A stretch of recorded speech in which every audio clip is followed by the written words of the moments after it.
Hello friends, இன்னைக்கு ரொம்பவே ஒரு எஃபெக்டிவான ஹெல்தியான வெயிட் லாஸ் ரெசிபி தான் பார்க்க போகிறோம். முருங்கைக்கீரையில் ஏராளமான ஹெல்த் பெனிஃபிட்ஸ் இருக்குது.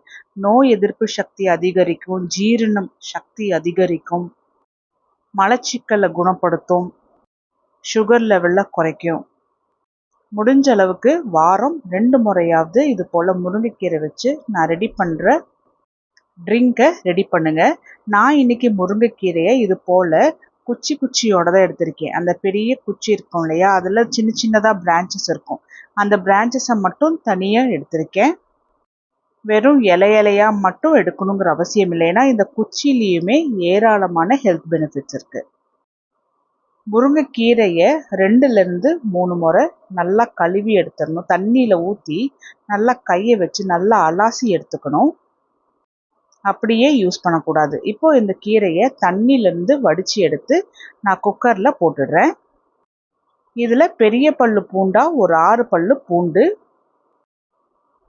6 சின்ன வெங்காயம், சேர்த்திருக்கிற இன்க்ரீடியன்ஸ் எல்லாமே தவறாமல் சேர்த்திக்கிங்க. ஒவ்வொரு இன்க்ரீடியன்ஸுக்குமே ஒவ்வொரு மருத்துவ குணம் இருக்குது. 1/4 டீஸ்பூன் ஜீரகம், 1/4 டீஸ்பூன் சோம்பு, 1/4 டீஸ்பூன் வரமல்லி, 1/4 டீஸ்பூன் மிளகு மட்டும்தான் சேர்த்துறோம் காரத்துக்காக. இந்த ட்ரிங்கை நான் இன்னைக்கு 4 பேர்த்துக்கு செய்ய போகிறேன். அதனால 5 டம்ளர் தண்ணி சேர்த்துறேன். ஏன்னா கொதிச்சு தண்ணி வற்றி வரும்போதும் எல்லாத்துக்குமே கரெக்டாக இருக்கணும். இதில் 2 துண்டு சுருள் பட்டை சேர்த்துறேன். நார்மல் பட்டை இல்லை, சுருள் பட்டை. இதுவுமே டிபார்ட்மெண்டல் ஸ்டோர்ஸில் கிடைக்கும். இது கிடைக்கலன்னா நார்மல் பட்டை சேர்த்திக்கோங்க. தேவையான அளவுக்கு கல்லுப்பு.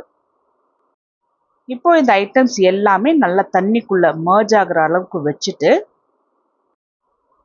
ஒரு 25 நிமிஷம் நான் ஸ்டவ் டாப்பில் வச்சு நல்லா கொதிக்க வச்சு எடுக்க போகிறேன்.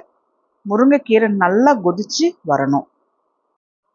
25 நிமிஷம் ஆச்சு, நல்லாவே கொதிச்சு வந்திருக்கு. இப்போ ஃப்ளேமை ஆஃப் பண்ணிவிட்டு ஆற விட்டுடலாம். நல்லா முழுமையாகவே ஆறி வரட்டும்.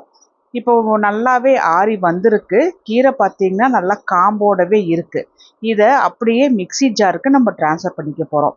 அதனால தான் உங்களை வெறும் இலையாக எடுக்கணுங்கிற அவசியம் இல்லைன்னு நான் சொன்னது. இதை அரைக்கிறதுக்காக வேண்டி அதே தண்ணியை யூஸ் பண்ணி நான் நல்லா நைஸாக அரைச்சி எடுத்துகிட்டு வர போகிறேன்.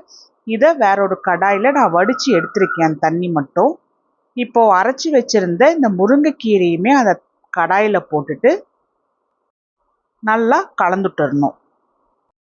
அப்போ தான் ரொம்ப கெட்டியாக இல்லாமல் இருக்கும். இப்போ இதை டேஸ்ட் பார்த்துக்கோங்க. இதில் இப்போ தேவையான அளவுக்கு நான் உப்பு சேர்த்திக்கிறேன். 1/4 டீஸ்பூன் மிளகு, 1/4 டீஸ்பூன் பெருங்காயத்தூள், 1/4 டீஸ்பூன் மஞ்சள். இப்போ இந்த இன்க்ரீடியன்ஸ் எல்லாமே சூப்போட சேர்த்தி நல்லா கலந்துட்டுக்க போகிறோம். முருங்கைக்கீரை சூப்பு எப்படி இருக்கும் அப்படின்னு நீங்கள் யோசிக்கவே வேண்டாம், அவ்வளோ அற்புதமாக இருக்கும். உடம்புக்குமே இந்த இன்க்ரீடியன்ஸ் எல்லாமே சேர்த்து செய்யும்போது ரொம்பவே ஹெல்த்தியானது. ஒரு 10 நிமிஷம் நல்லாவே இப்போ கொதிச்சு வந்திருக்கு. 25% ஆறுனதுக்கு அப்புறமா 4 டம்ளர் சூப் செய்யறதுனால ஒரு நார்மல் சைஸ் எலுமிச்சை பழத்தை அந்த ஜூஸை நான் நல்லா பிழிஞ்சு விட்டுக்கிறேன். எலுமிச்சை பழ ஜூஸும் சூப்போட சேர்த்து நல்லா கலந்துடணும். ஏன்னா விட்டமின் சி கீரையோட சேரும்போது நம்மளோட உடம்போட அந்த அயன் அப்சார்ப்ஷன் இன்னமும் ஜாஸ்தியாக இருக்கும். ஜூஸ் சேர்த்தும் போது முருங்கைக்கீரை சூப் லைட்டாக புளிப்பாக நல்ல டேஸ்டியாக இருக்கும்.